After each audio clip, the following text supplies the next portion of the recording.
My name is Pratka. I'm 69 years old and hunted literally all my life. Hunted all over the U.S., up in Alaska several times, and my dream has always been to bring my sons to Africa.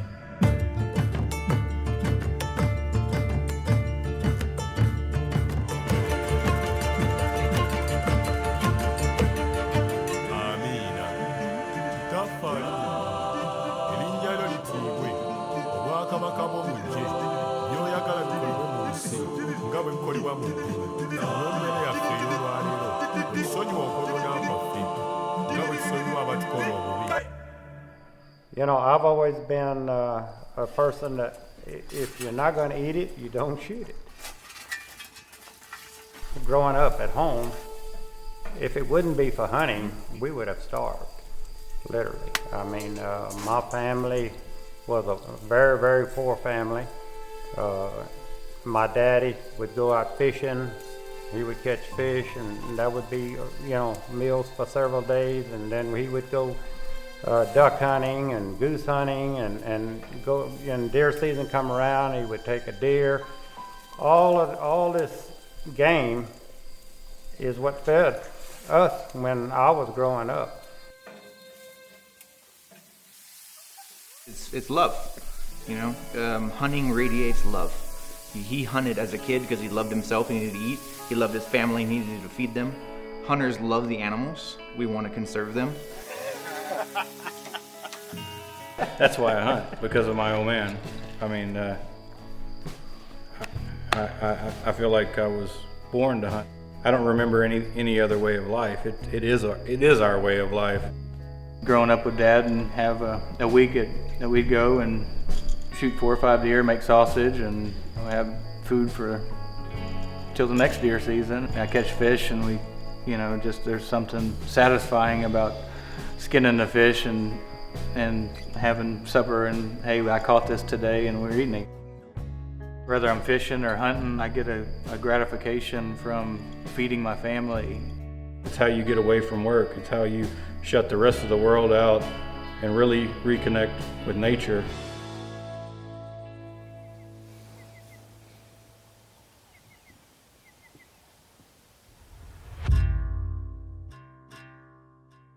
Today we're trying to find a big Cape buffalo, and the plan is to get as close as we can so I can shoot him with my new 5095 lever action rifle. We're going to take it back to camp, and me and my brothers are going to cut some of the meat out, and we're going to do the cooking for the camp this evening with the harvest. When a buffalo looks 90 degrees away from you, then it's actually looking at you properly. So a lot of people will say, okay, he's looking away, let's move. No, the only direction a buffalo cannot see is that angle in the back. That's his visibility. Look at that. Yeah. I think his eyes are... So really, it's from the back.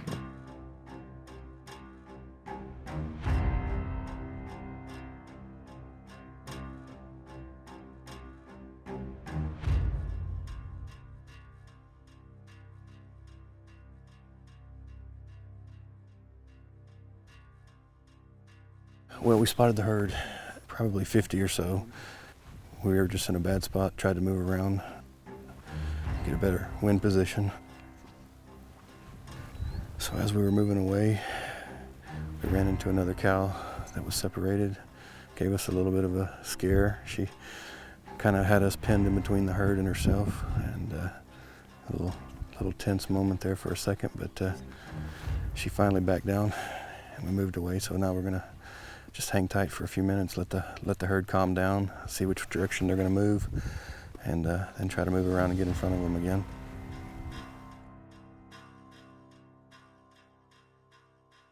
There's a big bull. Take him. Take him. Jammed.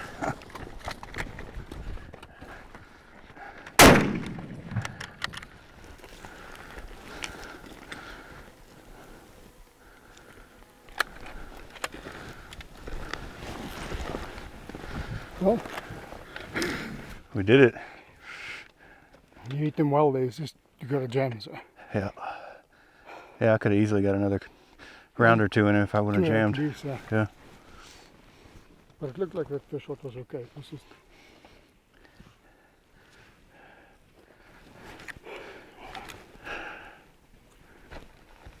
Born here, I was raised here.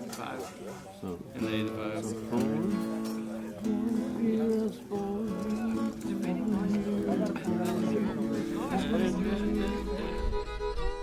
I shot my buffalo at 13 yards. I mean, you're face to face with an animal that's capable of turning over a truck, and it's a challenge and it's a thrill.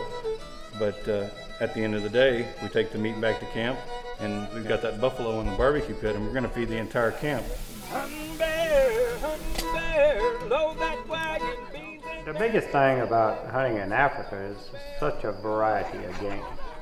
You'll see a herd of wildebeest, and you drive over the next hill, and there's a herd of something else, and it's constantly seeing different animals, and the hype is there constantly.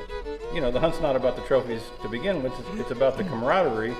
But when we're over here, we not only have the camaraderie, which we do, and you guys have seen it every night. I mean, we bring the musicians with us, we have a campfire, we have the guitar playing, but everybody gets to go home with the trophy. And like Dad just said, there's so many varieties of animals, it's never ending on what you're gonna get to hunt at any given moment. Yeah.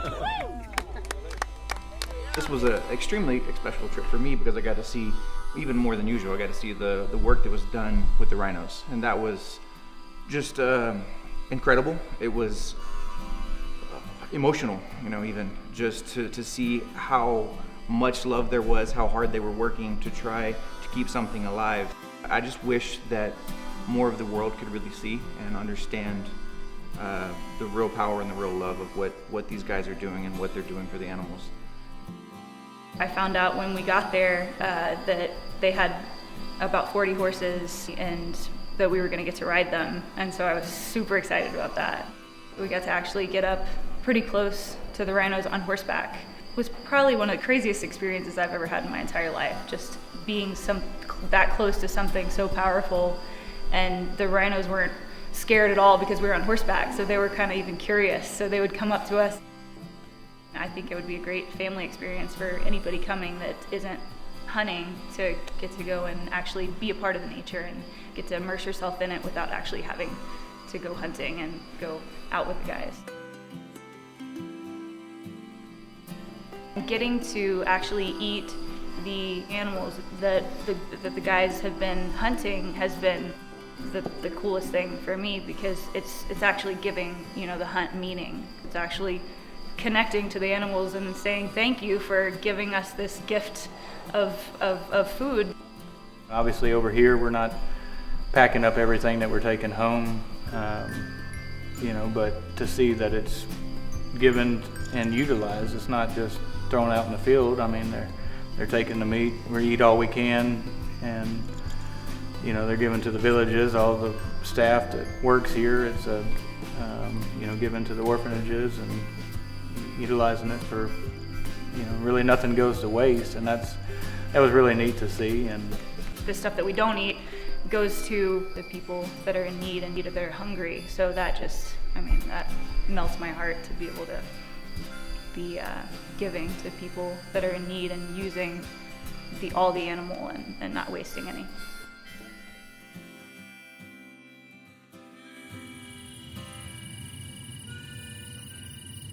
A lot of game was beginning to be extinct.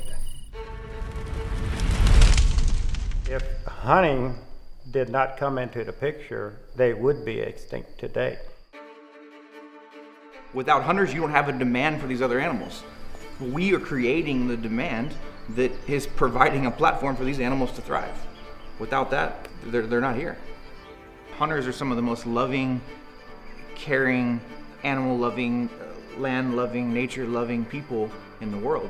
And when you come to a place like Avula, you're surrounded by that. You're surrounded by people that love what they do. You're surrounded by people that love the environment, that love the nature, that love the animals, and that are working really hard to keep that and keep that alive.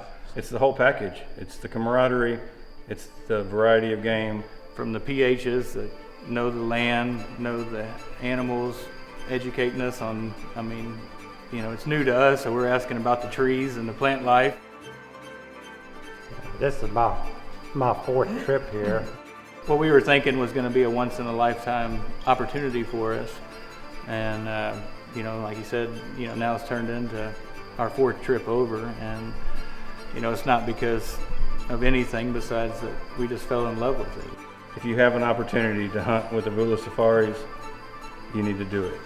We're already planning for a trip for next year, so we'll be back.